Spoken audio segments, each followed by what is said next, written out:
Well, good evening, everybody, and welcome to the Tennis Parents Community live Q&A series. My name is Kay Gilbert, and I founded the group with Simon Spalter, and I curate it on a day-to-day basis. So if you're not a member of the group and you're watching this, please do feel free to join us on Facebook. Just search for the Tennis Parents Community. I'm excited to introduce you this evening to Matthew Morrissey, who is the LTA Officiating Manager. Matthew engages with officials working at grassroots level, including at junior events, and he also works all the way up to officials in the professional game as well. So he covers a really broad spectrum of officials. Matthew's going to tell us more about his role and also about things like ABTA, the Association of British Tennis Officials. He's going to be answering your questions about qualifications. So we've had parents submit questions in advance, and as usual, quite a shy bunch. Don't always want to be named or ask the question themselves, but I'm grateful because you all make me look very good by giving me the content for tonight. And then also we're going to talk to Matthew about what parents should expect from officials at events. So welcome, Matthew. Thanks, Kay. Good evening, everyone. It's great to be here and to have the opportunity to speak to you all this evening. So many thanks for inviting me. It's great to be here. No, you're very welcome. And guys, if anybody wants to jump in at any point, feel free. You can put your hand up virtually, or you can use the chat function if you would like to add to the conversation that way, and we'll try and weave any questions that you've got into the event. I'll just admit one more person before we get going formally. Okay, so we're going to run for about an hour this evening. As I say, we're recording. Use your hand if you want to ask a question. Use the virtual hand or the chat. And everybody's on mute at the moment, hopefully, so we shouldn't have any background noise. Okay, so first question, Matthew. Could you perhaps tell us a little bit about your own childhood in sport? And oh, sorry, sorry about that, guys. Yes, I was going to ask you about your own childhood in sport and how your parents supported you. Well, you wouldn't think it to look at me now, Kay, but I was actually pretty sporty when I was younger. Football was probably my big love growing up, and you know, any time I had both at school or outside of school was sort of dedicated to that. I played for the school and I played for another team outside of school as well, but I probably wasn't as good as I thought I was. I did enjoy other sports as well, including tennis, but I only really played it at a recreational level, just in the park with friends. I never really took any other sport as seriously as I did with football. For the majority of my childhood, I grew up in like a one-parent family. My father passed away when I was very young. I was only 4 years old. Oh. But I have three siblings who are all quite a bit older than me. They probably wouldn't like me saying that, but they, along with my mum, you know, they played a big part in supporting me in whatever I wanted to do.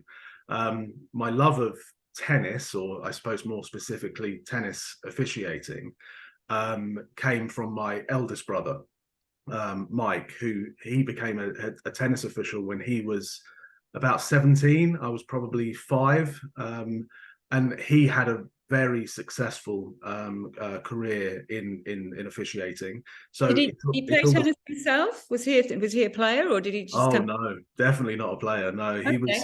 He was more interested in the rules and being in charge. So even when my other siblings would play sort of tennis in the garden, he would sit on a stepladder and umpire their matches. He was very keen on that from a young age. So I got the love of officiating from him. So as long as I can remember, tennis officiating has always been around me. And growing up, it was very much a team effort between my mum and my 3 older siblings in terms of that support that I got from them.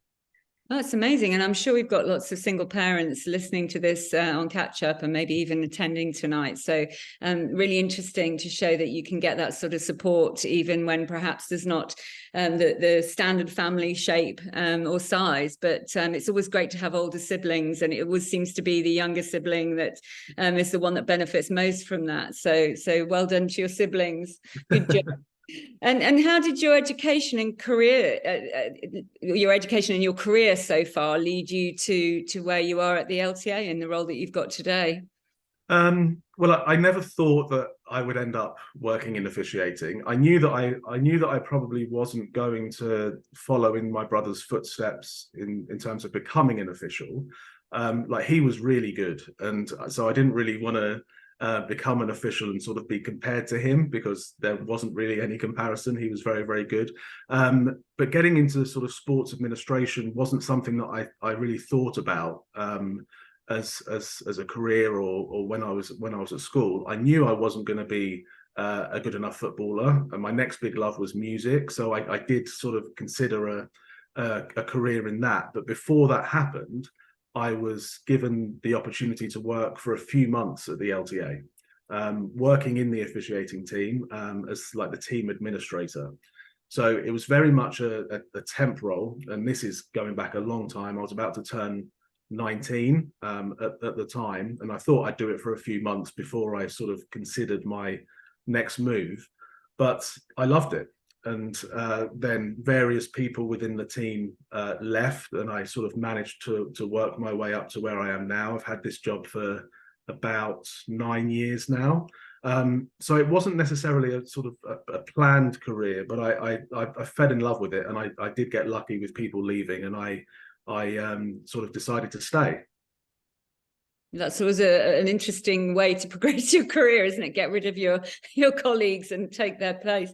Yeah, So it was their choice. I must stress that. There's nothing sinister in there. No. Oh, and did Mike go on to do anything that we would recognise? Did he was he an official at Wimbledon or anything impressive? Yeah, so he actually had the job that I have now at the LTA. Oh, okay. He was also head of officiating for the ITF. Wow. He umpired. He probably umpired for about 10 years at the very, very top level. So sort of from mid-20s to mid-30s. He did like 5 men's finals at Wimbledon, 2 ladies finals. He did 5 Davis Cup finals. He was also a referee. He was a chair umpire and a referee. So yeah, he would have. I'm sure there's people watching that would have seen matches that he umpired. Yeah, he was. Oh, I feel embarrassed that I haven't done my research well enough. No, not at all, not at all. That's amazing. And another question I probably should ask that people watching might be interested in: which football club do you support? West Ham. I'm a West Ham season ticket holder. You may have gained friends on that. I have no idea. I don't know, but yeah, we're doing all right. So that's the main thing. That's the main thing. Tell us about your how if you could explain to the parents how your role in the LTA is how does that break down? How's it structured? What's the team like that you run, and what you're actually responsible for? And maybe actually tell us a bit about what you're not responsible for within officiating as well. Right, so I'm the officiating manager, as you said, and there's only one other person in the officiating team at the LTA. His name's Chris Drew, not to be confused with the referee Chris Drew. There's a slightly different spelling of the surnames. He's the officiating coordinator, and together we manage the team of 1,000 licensed officials that we have in Britain, and the officiating team sits within the competitions team at the LTA. Now, in a nutshell, we're responsible for the recruitment, training, development, and selection of officials at all levels of the competition pathway. So we cover hundreds of competitions a year, from Wimbledon, LTA major events, junior international and national events, Winter Regional Tour, County Cup, British Tour, you name it, then we cover it with the officials. But we also provide officials for clubs. So, for example, if they want chair umpires for their finals day to make it a bit more special, then we help them out with that. So we really do cover sort of every level of tennis within the team. Obviously, there are 10,000 LTA approved competitions each year. So for the majority of competitions, we aren't involved in selecting officials for those events. That's the responsibility of the individual competitions to select their own officials. But we do ensure that the officials that work at those events are meeting the necessary standards and that they're all licensed officials. The actual running of events isn't our responsibility. So that would be delivery teams within the competitions team or major events team.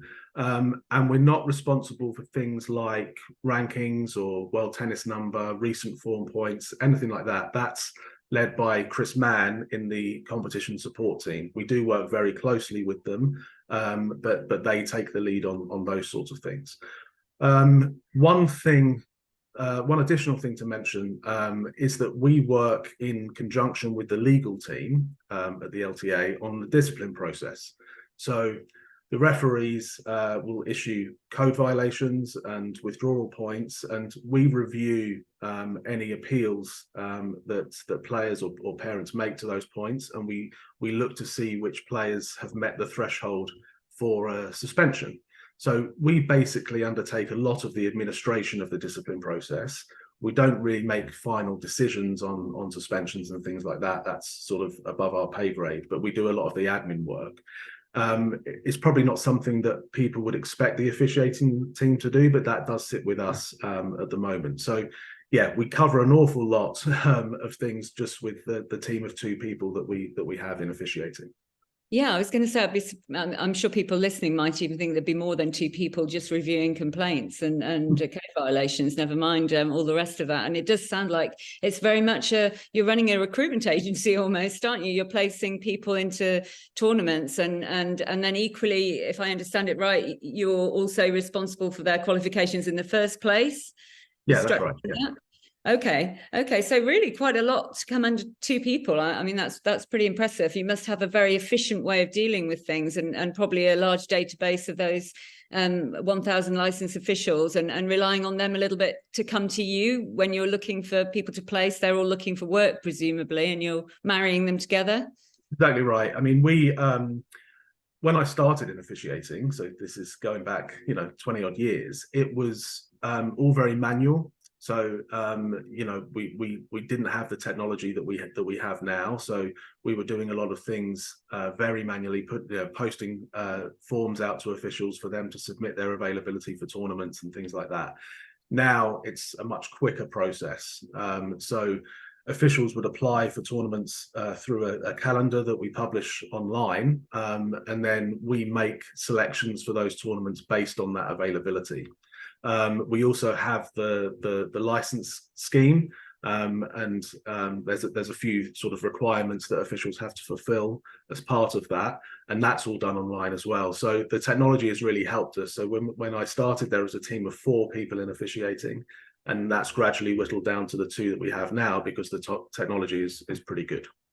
And is that LTA technology, or is that ITF technology, or is that something else? No, it's all LTA technology. We have a specific system that was built for us, a selection system that gives us all the functionality we need to make it the selections a relatively easy process. It's not easy, but it's basically a big jigsaw puzzle, and you have to fit the right people in the right places for the right level of tournament, and you don't always have the right pieces to complete the jigsaw puzzle, but the technology allows us to get to the closest possible point to that. Amazing. Okay, well, that leads me on very nicely to the next question, really, because am I right in thinking there are 4 different types of licensed official? So let me have a go and then you can correct me, but line or chair umpire, competition organizer, referee, and court supervisor. So could you explain those roles, if I'm right, and what qualifications they have to take to become licensed? Yeah, so if I take competition organizers first, they're not yet part of the license scheme. So they're not necessarily licensed officials. We will be opening it up to include competition organisers early next year. To get that qualification, you have to attend a competition organiser course, which is online. It's 3 hours. It's not a pass or fail course. You just have to attend, and then you're sort of given that qualification. So at the moment, the only officials that are part of the licence scheme are referees, court supervisors, chair umpires, and line umpires. And we also have a small number of chief umpires as well. And chief umpires are the people that manage the teams of on-court officials at events. So if you think of maybe LTA major events, something like Queen's, we would have a chief umpire in place who would manage the teams of on-court officials. If I take the different roles in turn, so referees, they're responsible for all officiating at a competition. They make sure that players are following the rules of tennis. They're responsible for undertaking the draw and the scheduling of all the matches. To become a referee, people must attend a 2-day referee course. That includes an exam at the end of the course, and if they pass, they're then offered the opportunity to become a licensed official, and they would have the grade R5, which is like the lowest referee grade. But that would mean that they're eligible to work at local grade 5 competition. Court supervisors, they basically support referees in running those larger competitions, and they look after a number of courts at any one time. They ensure that everyone's having a great experience, but they also handle any on-court disputes. So whether that's line calling, score disputes, etc. They also help manage players' behaviour. So they're basically an extension of the referee. To become a court supervisor is actually very easy. There's an online course which takes around 3 hours, which has knowledge checks throughout the course, but it also has a timed exam at the end. Now, if you pass that, then you can become a licensed official and you can start working at events as a court supervisor. I think everyone listening will know. Do you have to do the competition organizer first before you can do court supervisor, or are they totally different? You, in theory, should do the competition organizer before you do the referee course, but there isn't a prerequisite before doing the court supervisor course. Okay, because I was imagining that judging by that list of things that the court supervisor has to do, a parent would actually probably fit into that quite easily, because they're hanging around an awful lot of tournaments, seeing a lot of behaviour, and probably have quite a good grasping of the rules. So that sounds like something that would be quite an easy step into officiating if a parent was interested. Absolutely, and it's also, I think it's probably worth parents having a look at it anyway, even if you're not interested in becoming a licensed official. It's completely free, and you can do it, from the comfort of your own home. So I think even just getting that background of officiating and understanding the training that officials go through would be a great thing for parents to have a look at, for sure. Is it an age thing? Do you have could players take that course as well? You'd have to be 16. Okay. To take the course, but so yeah, any players 16 or over, or we would welcome parents going through the course with younger children as well. It's just that they wouldn't be able to then go on and become licensed. No, I think that sounds like really good knowledge generally, because certainly as a parent, when you're at a tournament and feeling very frustrated with the situation, it's good to know what's possible, what can be fixed, and what you need to take to who. Yeah, for sure. Okay, I interrupted you. Do you want to go back? Where do we got to? The line and chair umpire next? Yeah, so I think everyone knows what a chair umpire is and what a line umpire is. So I won't go into too much details on that. But the on-court pathway is slightly different in that you don't only train as a line umpire or a chair umpire. You actually train as both, but you sort of do them separately. So line umpiring comes first, and the normal route is to attend a basic line umpire course, which is only a 1-day course.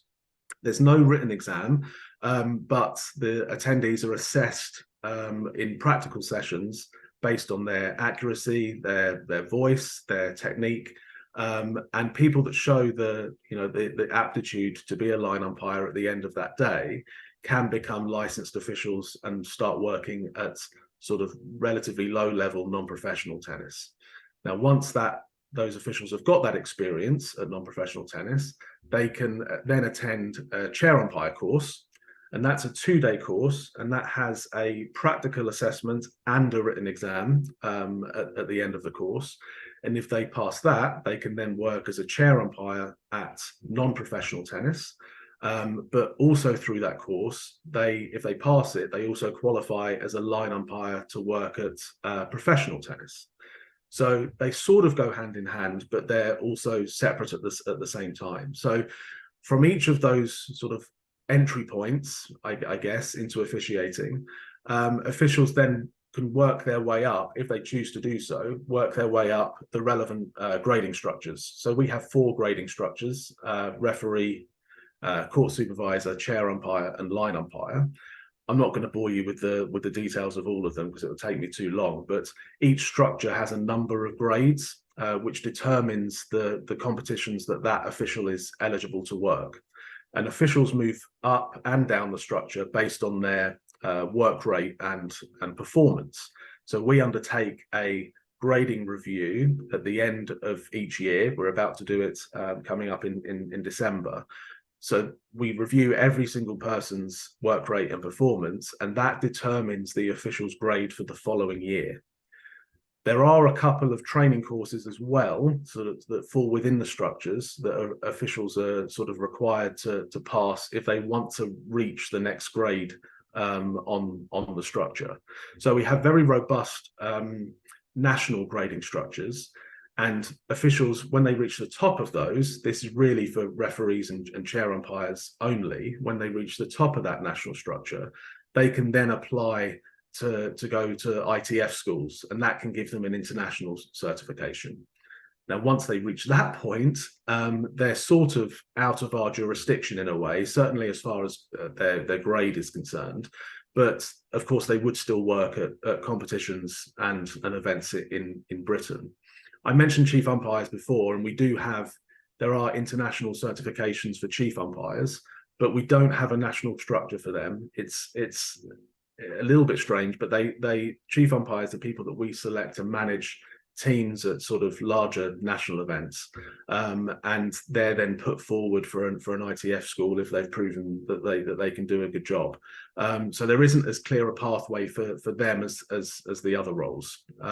So that's probably a little bit long-winded, but I think I've explained basically the entry points for each of those officials.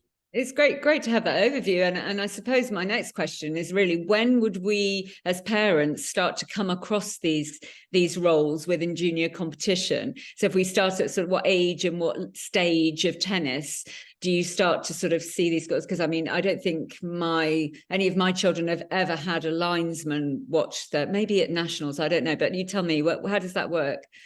Yeah, I mean, for referees and court supervisors, then that's really at every level. So I'm sure the parents listening to this will have had some experience of their child playing in an event where a referee has been present.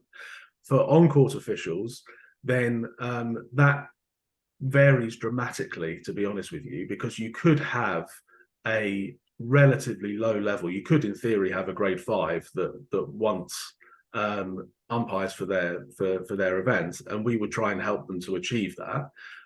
But generally speaking, it would be national level events and those junior internationals where we would see chair and line umpires a lot more.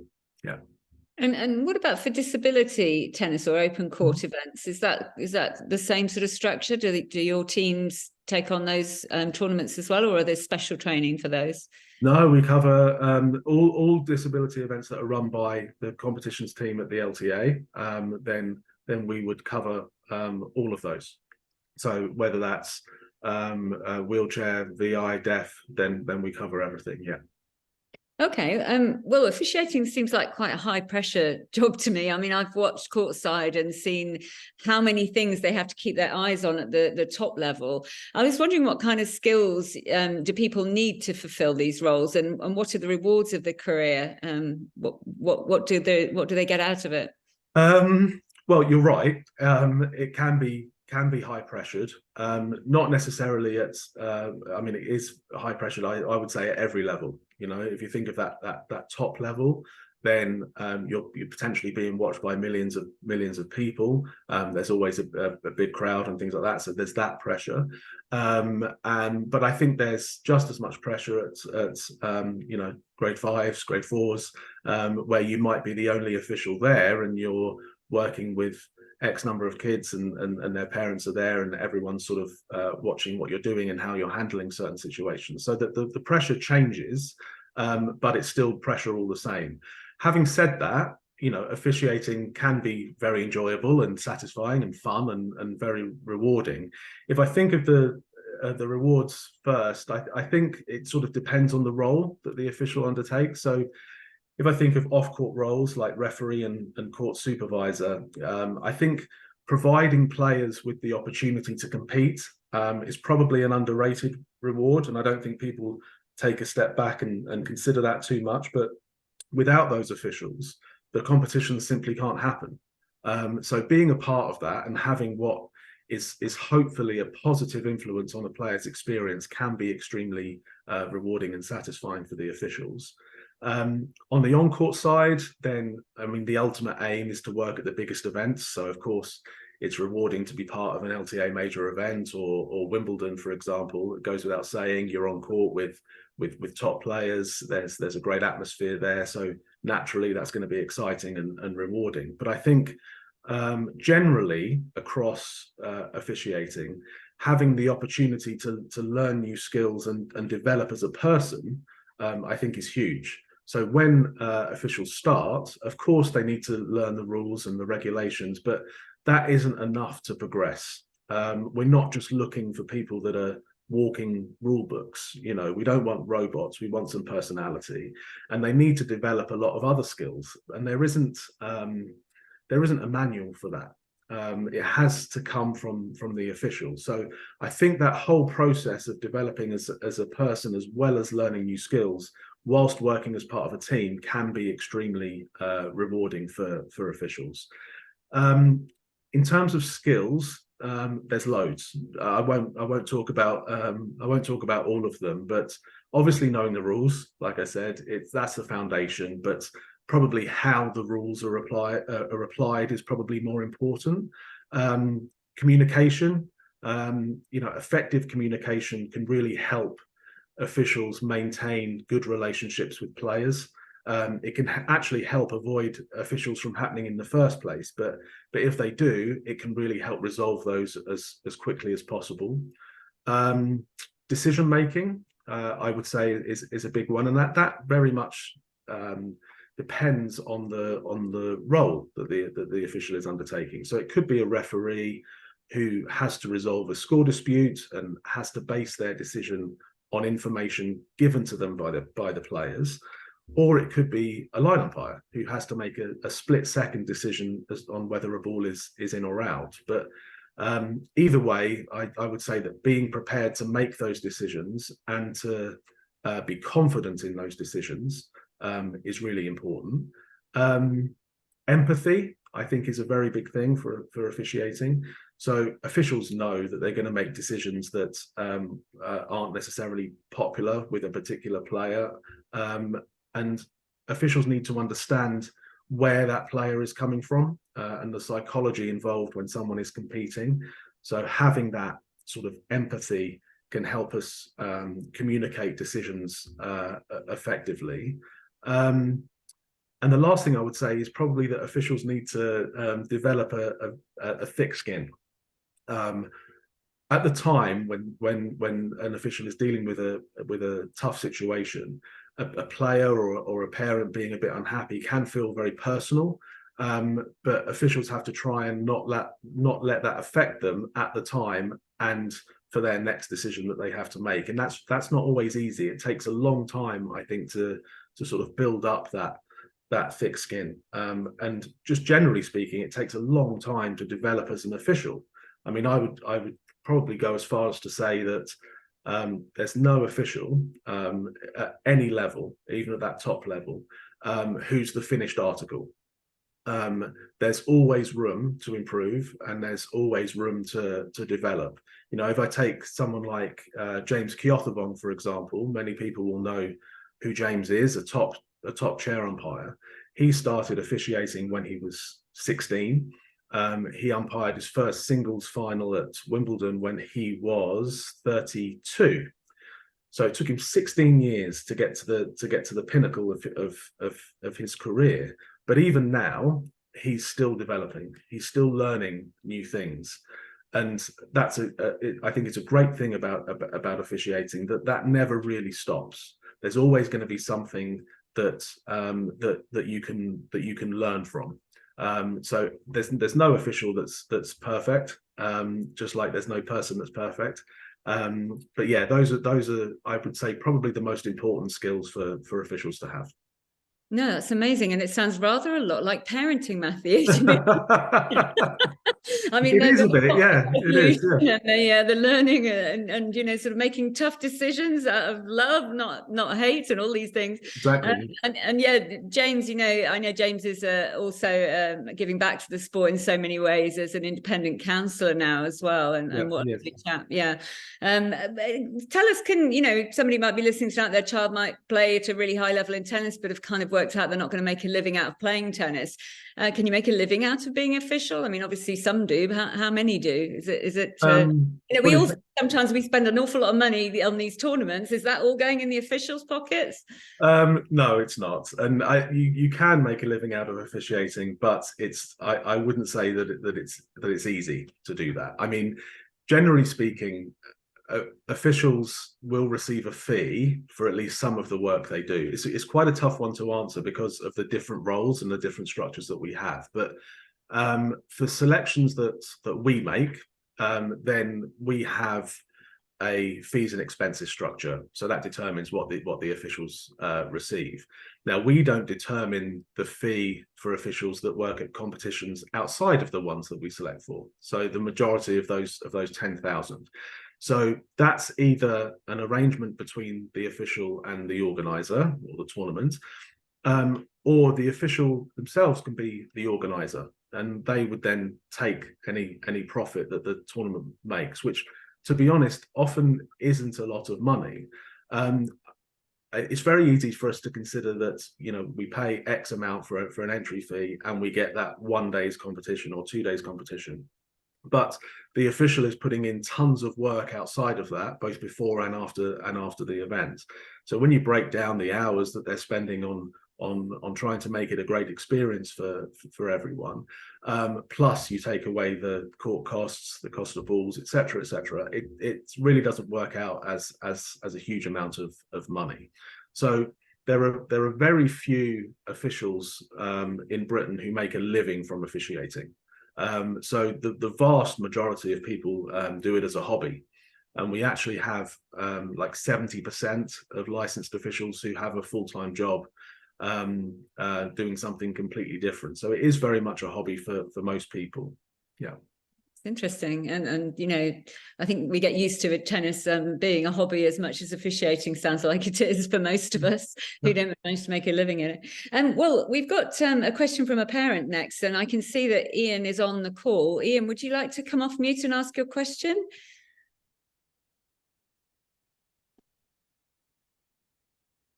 Just see whether... Yeah, I can do if you like, that's fine. Hi there. Hello. My question was based around sort of what a player can do when they're on court, and if they're feeling that there's sort of unfair decisions or unfair calls, particularly from an opponent, what routes can they go down, or what routes as a parent can you go down to deal with that, to look at it, to make it a good and fair experience for all? Yeah, it's a good question, Ian. I you know, something like line calling, for example, is one of the most common issues an official has to deal with, and to be honest, it's really not easy for them to deal with it. If first of all, a player, if they're unhappy about something, should have their racket in the air and call the referee or a court supervisor as soon as possible. I mean, if an official sees a blatantly incorrect call, then they can overrule it. But often we see is there are issues when an official is busy with another match or isn't watching, and unless we have one person overseeing each match, which isn't possible, it's always going to be a bit of an issue. If an official is sort of called to court to resolve a line call dispute, for example, then they would try and stay by the court and watch as much of the match as they can. And as a parent, you could say, would you mind coming and watching this match, because we're noticing a few calls that aren't quite right. That's fine, and I'm sure the official would do their best to do that. But we have to remember that there's a number of duties that an official has to complete, and they can be spread pretty thin across all courts. So it's not always going to be possible, but it's worth asking that question. I mean, if an official sees persistent incorrect line calling, for example, then they have the code of conduct to use, which means that they give those code violations, warnings, point penalties, game penalties, etc. If they're continuing to make those bad calls. For younger players, so by that I sort of mean 10 and under, we might not enforce the code of conduct straight away, because we have to understand that they might be more likely to make genuine mistakes. But the code of conduct is still there if we need it. For older players, then if the referee sees it, then they would overrule the call and then say to the player, if I see another blatantly incorrect call, then you would receive a code violation.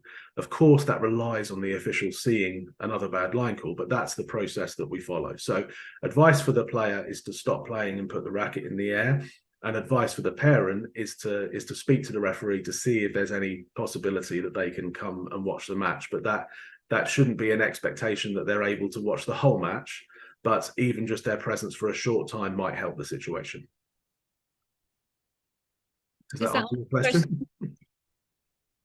I think. Yeah, just about. And it's also when the sort of court supervisors that are there, what's their role and responsibility? Because thinking particularly sort of towards national level, you often get them on court and they're looking after a couple of courts, but they're doing the scores to update live scores.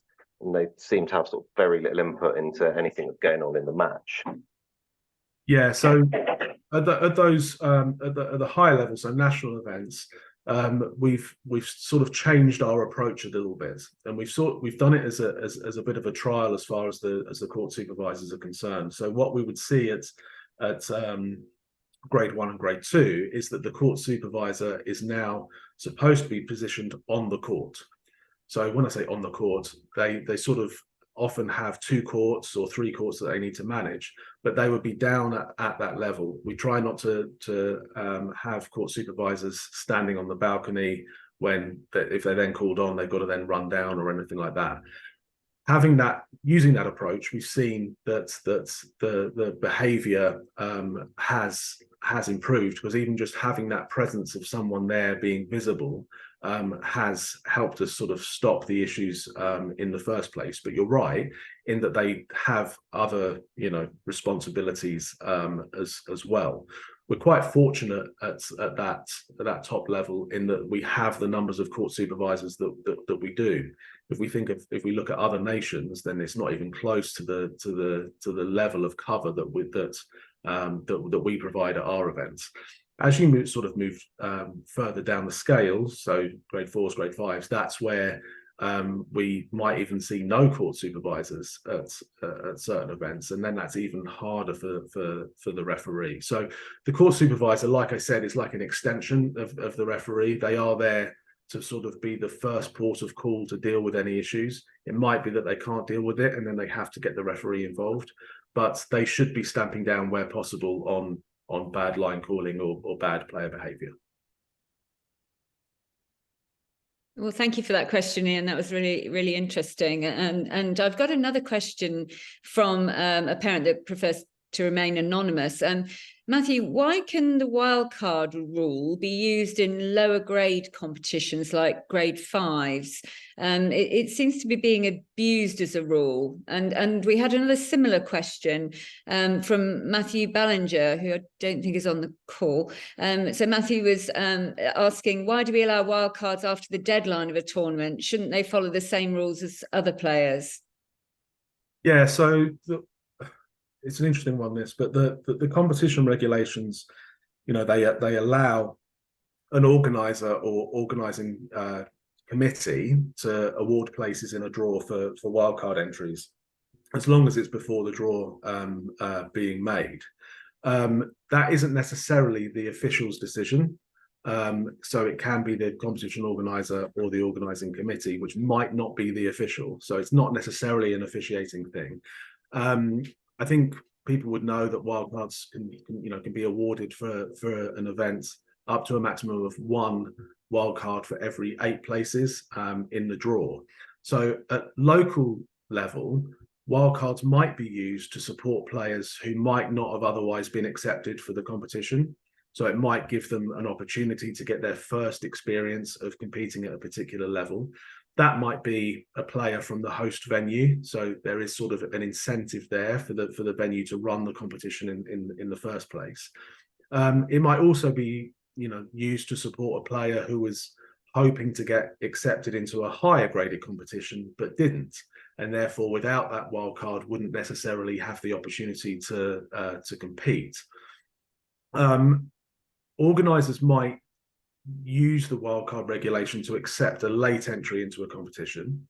That might increase the draw size of the competition. It makes the event more viable, so both from a financial point of view for the organizer, but also for the players' experience, because it might mean that the players get more matches, which is obviously a good thing. Organisers delivering competition at local level, they have been advised that wildcards should only be awarded for justifiable reasons, and they should give careful consideration before awarding a wildcard to a player who requests a late entry, who would normally be seeded and therefore only be accepted if they are a wildcard.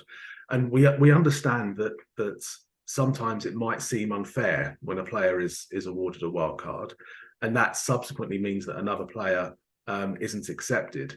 I would say that if there is any feeling that this is sort of being abused, which I think was one of the questions there, then or a wildcard is being issued, for unjust reasons, then of course we'd welcome any feedback on that. But I think having it in place allows a certain level of flexibility that benefits the tournaments. Yeah, that kind of leads us on to the next question, actually, about how a parent goes about raising any issue about the way a tournament's been run. What choices do they have around this? Well, in the first instance, I would say that a parent should speak to the referee on site or the competition organizer if that is a different person. I know that won't always be easy because you're potentially, criticizing them. But that should be the first port of call if that's at all possible.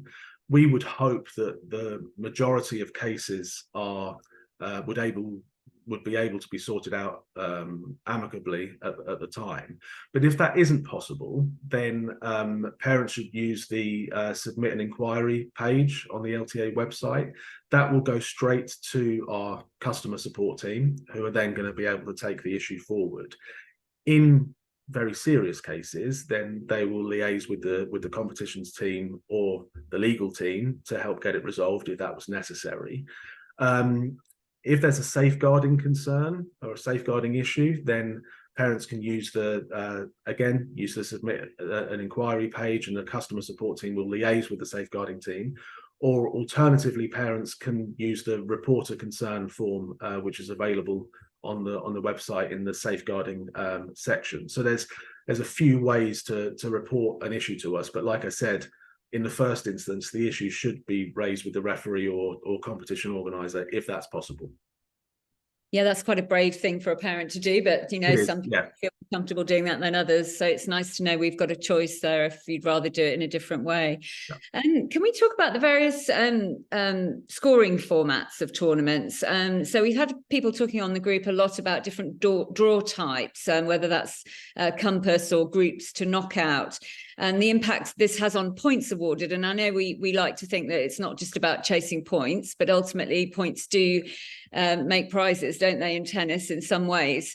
So when a player sometimes competes in a round robin box and doesn't qualify, but they go on to win extra matches, they sometimes end up with more points than a player who qualifies but then doesn't win any more matches.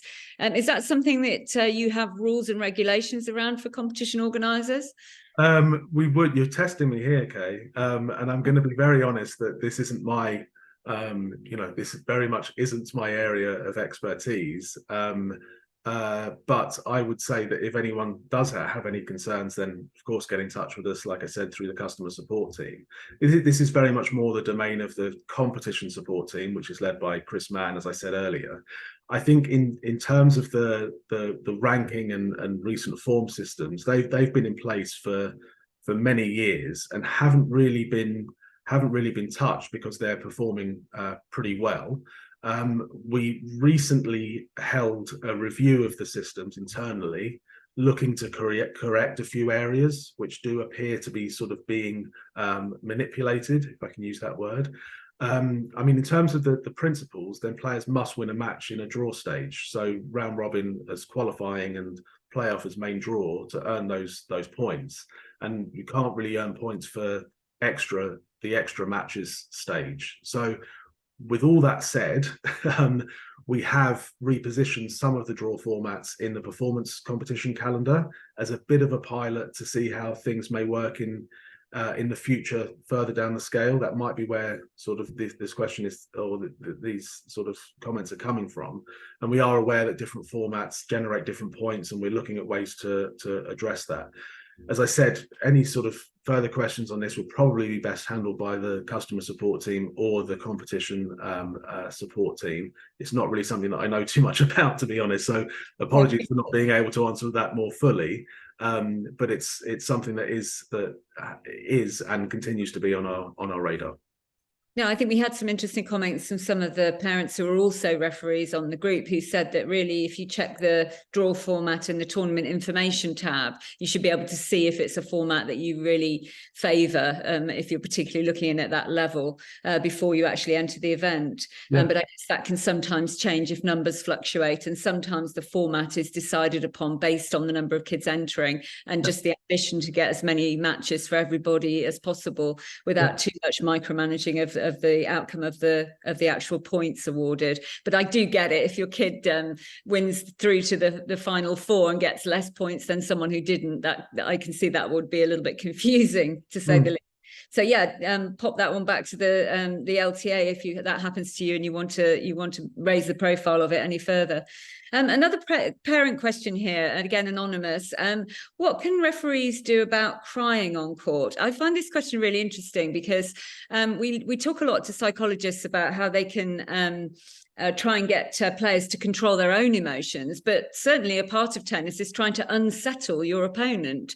And if you as a player have managed to do that and cause your opponent difficulty, if you like, it's a tricky one as to know whether the umpire should be intervening with something like a very emotional outburst from a child, if that's actually part of learning to deal with the sport. What's your view on that? Yeah, I mean, it's a great question. I'll try and answer it as best I can, because there isn't a hard and fast rule for dealing with crying, and it requires that empathy that I mentioned before as one of the skills of an official, and it requires a sort of feel from the official to say the right thing to the player at the right time.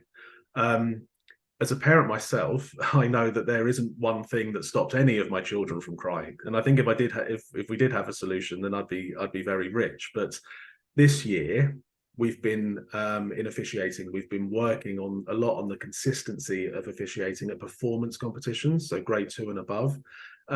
My colleague Holly Milligan has put together this excellent officiating interpretations document, which has worked well, and it's probably something that we're going to roll out to other competitions next year. Now, as part of that, we look at the issue of crying, and we provide some guidance to officials. So firstly, we need to understand that junior players are developing emotional intelligence, and it's important to remember that the officials have a role to play in supporting that. And crying is a reality of players competing at any level, and we need to sort of be mindful of that. So we advise officials not to focus on the crying, and we say that officials should never tell a player to stop crying. They need to be able to express emotions as long as it isn't detrimental to the match.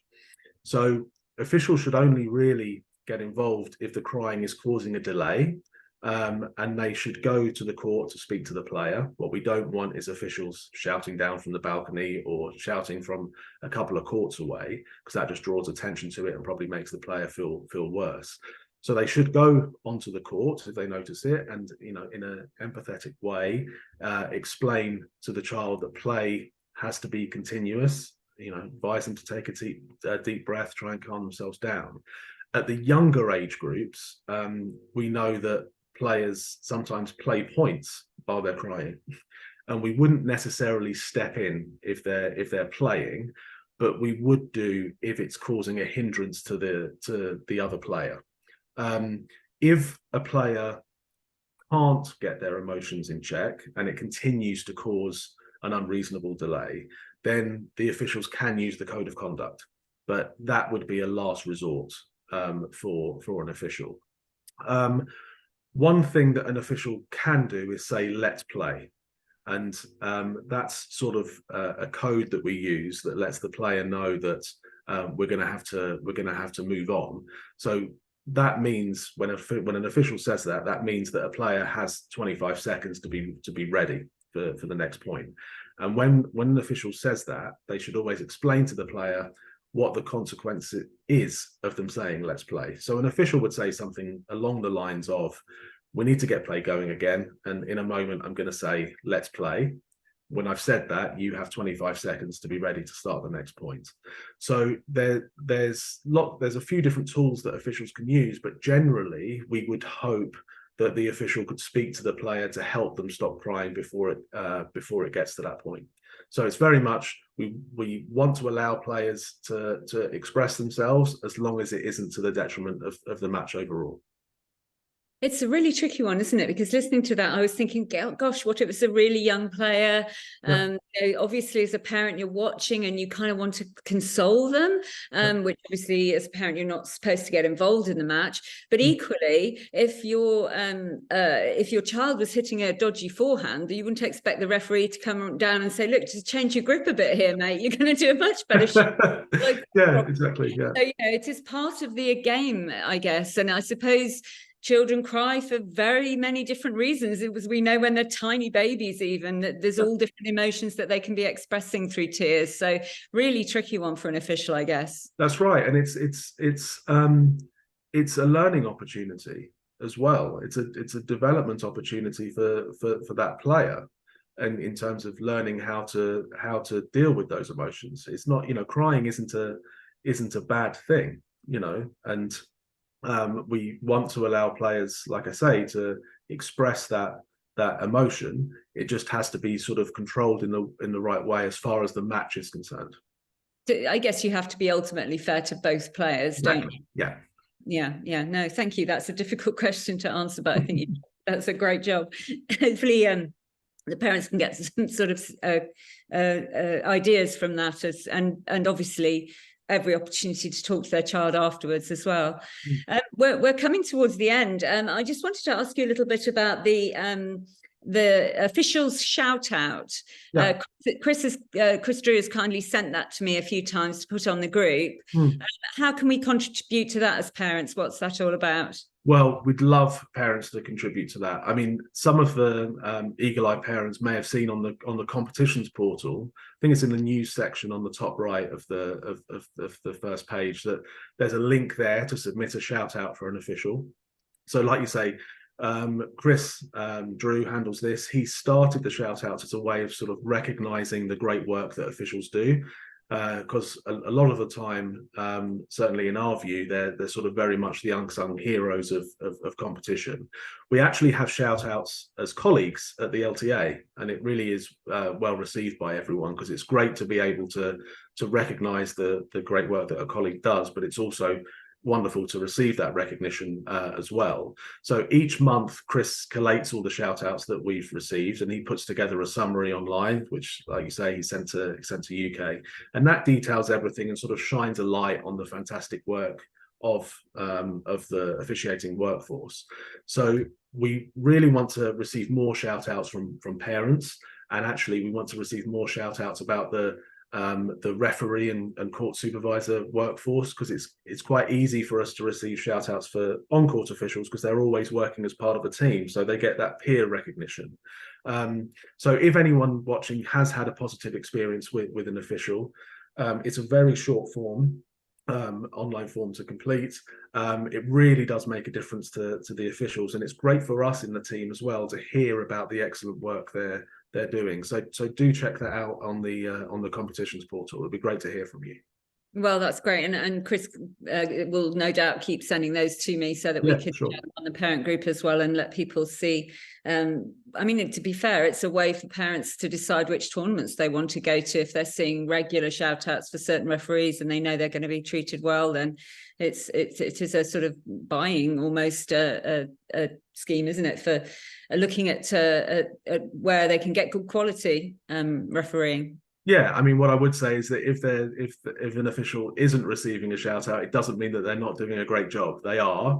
It's just that we only publish the things that we receive, whether that's from parents or whether that's from officials or tournament directors, competition organisers, etc.